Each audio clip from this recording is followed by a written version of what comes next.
Hoy les vamos a presentar una entrevista al doctor Pedro Gómez Juárez. Es una persona muy importante en la facultad de medicina de esta universidad.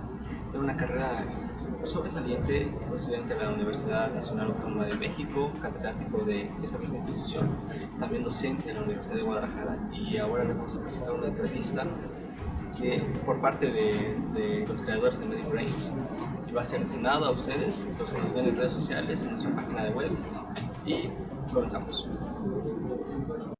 Y bueno, doctor, gracias. Principalmente quiero agradecerle por darme su tiempo y bueno, acudimos a usted por la capacidad que tiene sobre estos temas y vamos a hablar principalmente sobre lo que es violencia y acoso escolar. Para usted, ¿cuál es el concepto que tiene sobre esto?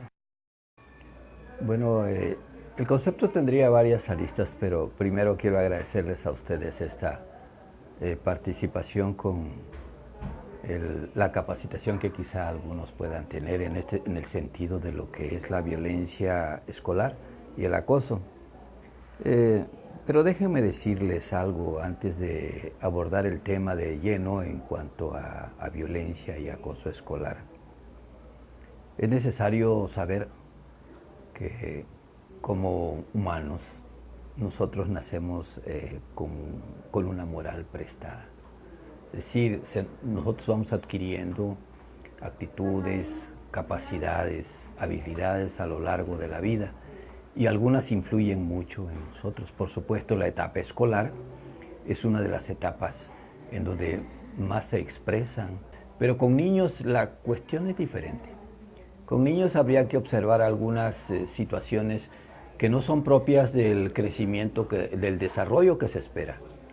Las emociones del niño tienden a expresarse en risas, en llanto, en incomodidades a veces dentro de la propia escuela o en la relación con los demás compañeros. Y esto puede ser motivo de un enfrentamiento inicial. En el escolar, cuando sus primeros inicios, puede tener insatisfacciones y llorar por no encontrarse ya en el seno familiar. Pero si esto persiste, si no es una conducta que pueda ser ocasional, sino que persiste, aquí ya puede verse un síntoma o un signo de alarma que puede estar ya llamándonos la atención para decir que algo no está bien en su comportamiento. Nos encontramos que uno de los síntomas más frecuentes son la ansiedad y la tristeza en su momento, pero llega un momento en que se puede observar a niños que son considerados como atípicos porque su comportamiento está diferente a los demás. Un niño, por ejemplo, que agrede a sus compañeros de al lado, le dan una tarea y en su momento de darle la tarea, él dice, bueno, ¿y esto de qué se trata? Ah, vaya, esto es muy sencillo y lo desarrolla hábilmente y los otros no. Y entonces él genera después de eso una insatisfacción y dice, pero no me interesa si esto sale bien o no, pero no lo valora tan superficialmente. Sin embargo, después de eso molesta a sus compañeros y brinca para allá, brinca para acá y empieza a causar agresiones. Agresiones que pueden llevarle, que generan y que pueden dar un trato intimidatorio entre quienes están con él, pero inclusive intimidatorio con el propio maestro. El propio maestro dice, vaya, este jovencito, este niño es una amenaza para mi grupo, me desordena el grupo. Y eso se puede observar en los adolescentes también. Hay quienes empiezan a adoptar posiciones de liderazgo y empiezan a desordenar a la mayoría de los compañeros. Entonces uno dice, oye, a ver, se le llama, pero uno observa algo. El niño o el adolescente tiene un coeficiente intelectual normal y a veces elevado, pero no reprueba. Y entonces, en el caso de los niños, uno llama a los papás y les dice, oiga, su niño está haciendo esto, es necesario que lo controlen en casa, que le digan que esto no se puede hacer. Y finalmente que uno toma todas estas conductas del papá en casa sin la capacitación. Los papás sin la capacitación apropiada a veces desorientan al chico, lo intimidan también, lo regañan para que presente una actitud responsable en el aula, pero este niño sigue presentando. Ahí hay un problema. No se trata de algo casual, se trata de un desorden de su temperamento, de su carácter, que está dando un comportamiento y una actitud inapropiada. Pero ¿qué sucede? Luego los papás nos dicen, doctor, ¿viste que yo era así también cuando era chiquito? Es decir, algo se hereda, y se hereda el comportamiento. Por eso decía, nacemos con una moral prestada. Porque los papás dicen, vamos a educarlos conforme a lo que pienso yo que debe ser. Y entonces cuando sucede que el primer día de la escuela dice, vas a estar en la escuela y hay niñitos que van a estar molestándote. Si te pegan, pégale. La respuesta es, si te agreden, agrede. Entonces el niño dice, pues es lo que a mí me han enseñado y ahora me están diciendo que no. Por ahí va este comentario. ¿Y en universitarios se presenta la violencia y el acoso escolar o es casi ausente? En el universitario se presenta con mayor intensidad a veces, pero con magnitud diferente. Si bien en el niño los abusos sí en ocasiones llegan a causar problemas muy severos, la violencia ejercida no solo intimida, sino es una violencia que causa otros problemas en niños que empiezan a ser rechazados por el grupo, por el bullying llamado que es. Pero en el universitario, la amenaza, el agravio y la ofensa entre dos personas que ahora ya ejercen una voluntad propia y un pensamiento que está dirigido a forjar una personalidad como tal, la ofensa y el agravio se generan en forma tan importante que generan en su momento también confusión, culpabilidad y pena de quien lo recibe. ¿Sí? Digamos, ¿por qué? Porque viven momentos de identidad cultural, identidad económica. Alguien te dice, oye, ¿y por qué te comportas así? ¿Qué eres homosexual? Y el otro, no soy homosexual. ¿Por qué lo dices? Porque mira cómo traes esto, mira qué prenda traes. Y esto genera angustia y culpabilidad en alguien. Entonces, la ofensa es captada con una relevancia diferente. Aquí sí, la culpabilidad puede llevar a un extremo de ansiedad amplia, pero de angustia o depresión que luego repercute en su rendimiento escolar. Dentro del ambiente en que se forma esta violencia, estos actos, ¿qué cosas hacen las personas que lo están viendo? O sea, los espectadores, ¿qué acciones toman? Bueno, recordemos una cosa. La violencia es una forma de relación patológica. No es normal.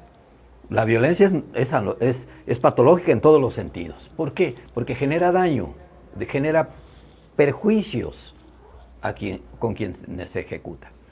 Pero hay una situación que en un grupo la violencia se ejerce como normas que regulan el comportamiento y luego son culturalmente aceptables. Oye, ¿por qué me pegas? Pues porque no te callas. Y entonces los del grupo dicen, está bien que le pegue porque no se calla. Le estamos diciendo que se calle y como no entiende, métele uno. Entonces ya la violencia se ejerce como una norma de conducta. Y entonces todo el mundo dice, pues es aceptable que haya violencia ahí porque pégale para que se eduque. Este es el asunto. ¿Y de dónde viene todo esto? De casa. Pégale para que se eduque. Entonces, se puede decir que la educación en casa tiene una gran influencia en el desarrollo de individuos que efectúan este tipo de acoso, ¿no? Sí, por supuesto. Pero uno de los mayores problemas es que genera sufrimiento personal. El sufrimiento personal es, bueno, un niño puede estar sufriendo sin decirlo.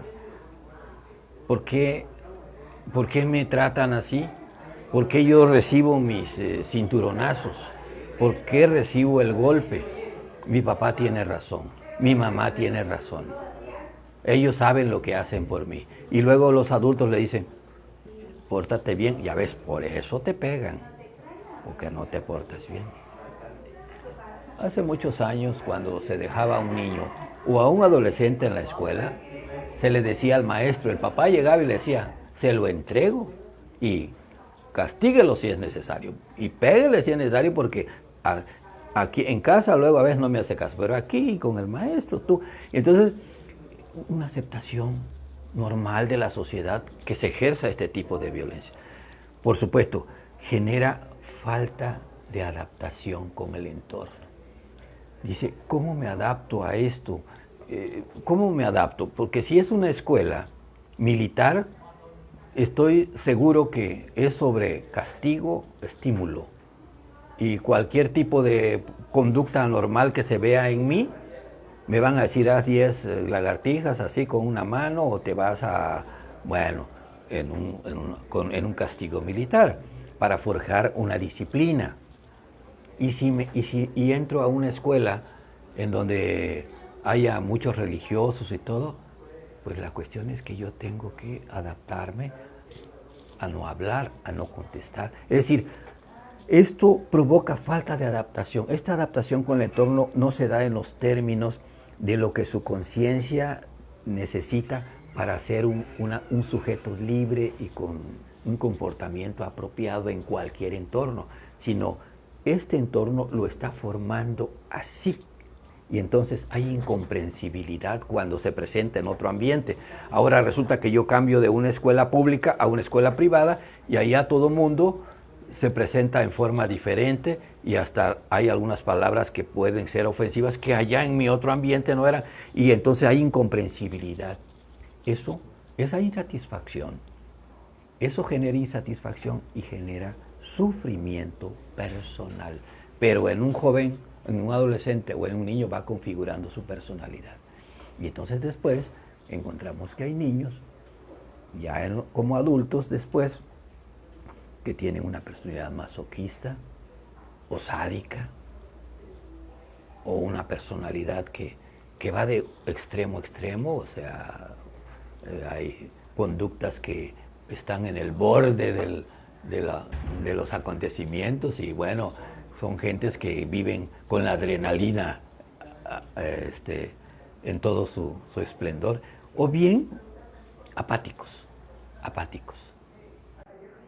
Y bueno, en este ambiente sabemos que hay muchos factores que van a, como usted dice, forjar al niño o al adolescente a que forme su carácter o su temperamento. Entonces, creo que uno de los factores principales son las amistades. Este factor, ¿qué influencia tendría en este desarrollo del niño para poder ejercer el acoso escolar? Las relaciones que se establecen de los niños con los demás tiene que ver con la motivación que él va a presentar cuando tenga su actuación en el medio externo. Pero hay dos ambientes. Hay un ambiente familiar y hay un ambiente social. La familia, siendo, como ustedes saben, en aquella definición de la familia, célula fundamental de la sociedad, la familia tiene la obligación de poner a un sujeto aquí, a un individuo aquí, que entra al sistema de la sociedad, ponerlo en condiciones de adaptarse a esas circunstancias. Pero si la familia constituye el primer núcleo de represión a las características emocionales y positivas del niño, por supuesto que cuando él se incorpore a la sociedad no se adaptará, desviará su conducta, estará en otro contexto. La familia tiene una labor extraordinaria: socializar a la persona y ponerlo en función de una socialización que permita ser a un hombre productivo. ¿Qué deseamos que sean los niños en el futuro? Ciudadanos responsables, hombres de buena fe, digamos, pero en una palabra general, cultos, responsables. Eso deseamos. ¿Y cómo se hace un ciudadano responsable? Con respeto a las normas, con respeto a los valores con los que vive la sociedad. Pero si la familia no se encarga de esto, en la sociedad se van a encargar de moldearlo como esté su medio, su entorno. Y entonces hay entornos que para muchos niños no son muy propicios cuando empiezan a aprender este tipo de conductas. Piensan entonces a veces que intimidar, que molestar, eso es lo adecuado. No te dejes, no me dejo. Y entonces la batalla es: yo soy mejor que tú porque demuestro con fuerza, no con inteligencia ni con razón, el cómo hacer las cosas. Esta es la situación. Para esto habría que entender dos aspectos. Hay aspectos funcionales en la familia que generan a individuos sanos. Y la funcionalidad está en la armonía, en la comprensión, en la solidaridad de los integrantes.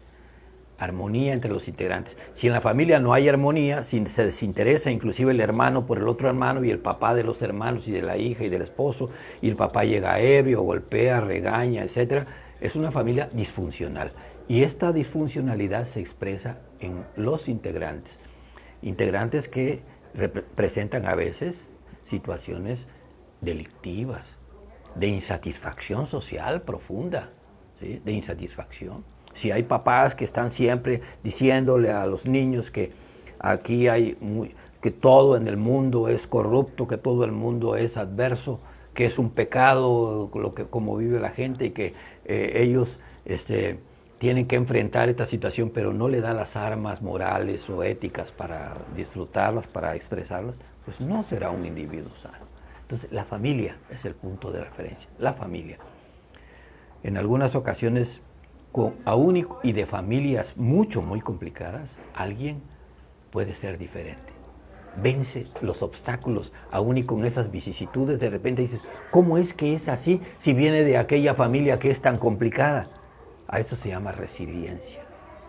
Es decir, tienes un montón de problemas, sin embargo sales adelante, aún y a costa de lo que en tu familia haya pasado, con estas situaciones negativas en ocasiones. La funcionalidad de la familia es el punto de referencia para que socialmente alguien sea aceptado convenientemente. Entonces, lo que acaba de mencionar, los integrantes de una familia van a actuar en la sociedad conforme a los principios que les inculcaron en la casa, por así decir. Entonces, también mencionó que hay individuos que, a pesar de los principios que se les dan en casa, si estén mal, por ejemplo, pueden sobrellevar eso y ser diferentes. Sí. Entonces, estos individuos, ¿qué tendrían de distinto a los demás que son parte de la misma familia? Voluntad. Pero recordemos, al inicio de esto les dije, nacemos con una moral prestada, porque te dicen, si te portas mal, te vas al infierno. Llega el momento en que cuando ya estás joven dicen, lees mucho, razonas convenientemente, tienes ya una lógica en tu pensamiento y dices, no es que sea el infierno como me lo habían pintado de un diablo con cola y con... No, el infierno es el sufrimiento que internamente alguien está padeciendo. Y yo pienso que ese infierno puede disminuir, se disminuye mi sufrimiento y mi insatisfacción, si yo hago esto para conquistar mejor las cosas. Me voy a llenar de voluntad, voy a ser honesto, voy a ser... Entonces te llenas de valores y empiezas a disminuir tu potencialidad para generar aspectos negativos. Recordemos aquello, el mal no es tan malo el que nos hacen como el que nosotros hacemos. La maldad que nosotros generamos es más mala que aquella que nos hacen, porque la maldad que generamos viene de la voluntad propia de ejercer un sentimiento negativo ante la sociedad. Cuando recibimos la maldad por la misma sociedad, por algunos eventos que se presentan ahí, bueno, esa la vamos manejando con respecto a nuestros razonamientos y tratamos de que no nos haga daño. Pero cuando nosotros somos los malos es porque no hemos entendido cuál es nuestro papel como personas, como ese crecimiento que una persona por sus valores debe tener. Cuando empezamos a asegurarnos de que lo que tengo que hacer es respetar, ser solidario, dignificarme ante los demás con una buena acción, ser autónomo, entender que soy una persona libre en pensamiento, pero que no puedo generar sufrimiento a los demás. Mi libertad está condicionada a mi forma de sentir, de pensar y de actuar en forma positiva. Sí, cuando llegamos a ese punto decimos, pues ellos harán lo suyo, pero yo no tengo por qué caer en esto. Entonces la maldad está aquí no la más importante, no es la que nos hace. Bueno, en un ambiente escolar, ¿qué influencia tendría la educación o el sistema educativo que imparte la institución para que el alumno, en dado caso, provoque o haga o sea el provocador de un caso de violencia? Sí, en un ambiente escolar entran en juego varias cosas. ¿Cómo es el maestro? Porque si hay maestros que llegan y te dicen, ustedes no me van a salir de aquí más que, a ver, eres el número uno, tú eres el líder, si siempre vas. Si hay maestros que te pueden desorientar en una posición humana, moralmente humana, no solo humana, moralmente humana. Hay maestros que tienen unas formas de pensar que no están de acuerdo a lo básico de la educación, que es construir conductas apropiadas, moralmente aceptables para incorporar a alguien a la sociedad en forma en que pueda producir bien. No, lo ponen en función de que avasalles, de que atropelles. ¿Sí? No entiendo yo un abogado que le diga a su alumno de leyes que no debe de obedecer ciertas normas y que cuando se enfrente a una norma le haga de esta y esta manera para eludirlas o para amolar a otro que está en una cuestión no solo a la defensiva porque ha violentado una norma, sino también para hundirlo. Yo no lo entendería así. Necesito hacer un abogado socialmente responsable y respetuoso de las normas y las leyes. Pero luego escuchas a algunos abogados que te dicen, no, aquí el que no avanza no tranza. No, al revés, ¿verdad? El que no tranza no avanza. Y entonces dices tú, esto es parte de una proyección que la misma sociedad ha aceptado como una norma, como algo normal, una conducta normal de que tienes que amolar al otro para que tú sobresalgas. Entonces, en la escuela, si el maestro se encuentra en una posición así, no de provocar aprendizajes que ayuden al joven a construir un tipo de personalidad que le permita incorporarse positivamente a su realidad y por supuesto, a su medio ambiente. Si no lo hacen de esa manera, el maestro estará distorsionando también. No tiene técnica, no tiene método, no tiene fundamentos buenos para la educación. Si por otro lado, el plan de estudios, fíjate lo que sucede en la escuela, están los maestros, pero también hay un plan de estudios. Y a veces el maestro dice, pues a mí no me gustaría hacer esto, pero el plan de estudios me dice que yo haga esto, y pues lo voy a hacer. Entonces dices tú, entonces, ¿quién hace el plan de estudios? No, usted, maestro, interviene en ello, o usted solo es un instrumento. Es decir, tampoco hay ese tipo de relaciones apropiadas. Y por otro lado, la estructura de en una institución en donde entras a tu aula, todo está sucio, desordenado, pues es una manera de vivir, y dices tú, pues si aquí eso les parece normal, pues no sé por qué allá afuera dicen lo contrario, si aquí eso dicen que es normal. Y nosotros los médicos podemos observar muchas cosas. ¿Cómo podemos andar insistiendo que nuestros pacientes se laven las manos frecuentemente antes del consumo de alimentos y nosotros vivimos en pasillos sucios y poco higiénicos y sin lavarnos las manos cuando vamos a tomar alimentos? ¿Cómo? Entonces dices tú, no hay congruencia. La congruencia tiene que estar en el programa de estudios, en el maestro y en la estructura de una institución para poder decir, bueno, las políticas de la institución dicen que aquí, vaya, no pongas los pies aquí, no lo manches, no pongas el pie. Pero si todo te parece que todo esto está lleno de manchas, dices tú, pues normal, para eso pago yo, para que vengan y lo limpien. Y esto es una conducta inapropiada. Entonces, desde ahí se empieza a generar la percepción de que la normalidad está en función pues de lo que ahí se está dando y que nadie te dice nada porque lo hacen maestros, alumnos y no pasa nada. Exacto. Entonces, en un alumno quien es víctima de acoso escolar, ¿cómo se verían sus relaciones interpersonales? Por supuesto, poco efectivas, inapropiadas en sus relaciones personales, pero tendríamos mucho que hacer. ¿Cómo los médicos podemos actuar en alumnos que tienen problemas así? Tenemos para ello capacidades que demostrar. podemos establecer técnicas de enseñanza apropiadas para enseñarle que el uso de la razón en determinados contextos le va a permitir generar conductas apropiadas. Podemos hacerlo. Por ejemplo, en el aula, no es nada más de decir, estos pobres que están allá afuera viven en la miseria y por eso son algunos, generan niños de la calle y todo. Bueno, ¿y qué haces tú por ello? No es nada más estar opinando mal de ellos. Hay conductas, hay programas, pero en nuestra práctica médica hay gente muy especializada. Hay terapeutas calificados para manejar el núcleo familiar. Siento yo que el punto de referencia no está en la escuela primordialmente, sino en la familia. Entonces, el terapeuta familiar puede llegar, y esto lo puede manejar un psicólogo, una trabajadora social, y nosotros tendríamos intervenciones quizá ya más puntuales en aspectos ya donde observemos que patológicamente algo se ha desviado.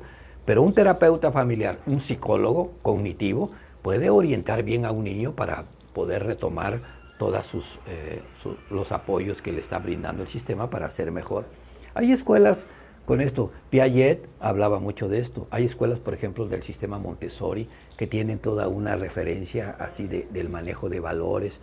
O sea, hay orientaciones que han probado su eficiencia para manejar niños o escolares con conductas inapropiadas.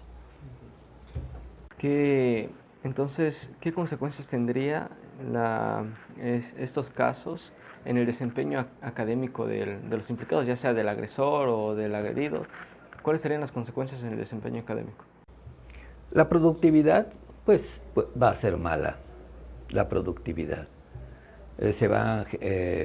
A veces hay niños que ya cansados de todo esto, pues empiezan a no querer ir a la escuela, ya no, es más, hasta abandonan en algunos casos de adultos la profesión. Dicen, no, pues no es algo que ya me guste porque mi ambiente escolar es inapropiado. O no hablan del ambiente, sino que algo les está provocando insatisfacción. Y entonces, en el caso de los jóvenes, las calificaciones ya son bajas, las reprobaciones son bajas, pero hay abandono de los planes de estudio y de las instituciones educativas, rechazo a la capacitación escolar, jóvenes que entran a una carrera, la abandonan, entran a otra, la abandonan, entran a otra, y el problema está en la insatisfacción con su relación con el ambiente, no en la vocación en realidad. O bien hay reprobación constante, ¿sí? Y por supuesto a veces llega hasta la expulsión de jóvenes y cometer delitos graves al interior de las instituciones, que esto ya es otra cosa, pero toda relación emocional de abuso es patológica para nosotros, es patológica y entra en el campo de la psicopatología para nosotros, hasta no demostrar lo contrario. Pero esta relación es cuando es frecuente, no ocasional. Entonces, las consecuencias son graves. Las deficiencias escolares nos ilustran mucho, ¿no? A veces la competitividad de un joven que se espera buena en el sistema educativo no es la que luego se demuestra allá afuera, porque como la escuela no lo prepara para hacer bien las cosas, en otras latitudes que sí se preparan, ven y se comparan alumnos que aquí tienen 8 o 9 y en otras latitudes tienen el mismo 8 o 9, pero saben hacer mejor las cosas y entonces la comparación es abismal. Y esto porque entra en juego maestro, escuela, plan de estudios y todo esto. Y luego hay escuelas primarias que dicen, no me vayas a reprobar a muchos alumnos porque... Y aquello de que el que se reprueba es el maestro. No, o sea, no estamos para reprobar. Estamos para conducir. Por supuesto que no nos gusta reprobar, porque si cada vez que uno reprueba a alguien es un fracaso del maestro también. No puedes establecer una relación apropiada con el conocimiento del alumno y tú. Y eso genera un deterioro de lo que uno espera al final de un plan de estudios. Bueno, entonces ya para culminar, ¿Qué soluciones sugiere usted para esta situación y a quiénes deberían estar dirigidos? La primera solución y la más apropiada al principio es, bueno, examinar y abordar a la familia desde el punto de vista de la funcionalidad de la familia. Es decir, las orientaciones de la escuela deben de estar enfocadas en una buena parte de su actividad en la interacción con la familia, para que la familia, para observar disfuncionalidades en la familia y estas puedan, desde un punto de vista de la propia escuela, ver que no dañen al educando que se tiene aquí. Entonces, esto es en los principios, porque ya posteriormente sería, en su momento, las terapias individuales. Por eso en las escuelas existen departamentos psicopedagógicos para abordar a aquellos jóvenes que tienen conductas que no están de acuerdo a lo que la institución espera, a lo que el modelo educativo espera, y se puedan corregir esas desviaciones. Apoyar a aquellos alumnos de bajos niveles educativos, pero que tienen problemas económicos, culturales, religiosos, en fin, para orientarlos. La orientación debe de ser muy efectiva en ese sentido. El involucramiento del médico debe de ser un involucramiento mínimo en su principio, porque solamente está la relación entre alumno-maestro en el aula, pero un involucramiento máximo cuando se detectan alumnos que tienen particularmente problemas, pero no solo de déficit, sino problemas también educativos elevados. Para esos alumnos seguirlos adiestrando más para que sean talentos que pueda uno llevar a otros niveles también de desarrollo. Así es. Okay. Bueno, entonces por nuestra parte eso sería todo. De parte de los creadores de Medic Brain le damos muchas gracias. Reconocemos que el tiempo que tuvimos con usted fue muy productivo, debido al conocimiento que tiene usted fue bastante interesante y no solo va a servir para nosotros, sino que va a servir también para las personas que nos estén viendo en las redes sociales o en las páginas que vamos a publicar recientemente este video. Entonces, doctor, muchas gracias. Gracias a ustedes y espero que sus expectativas se hayan cubierto un poco, ¿no? Bueno, estaremos en contacto. Gracias.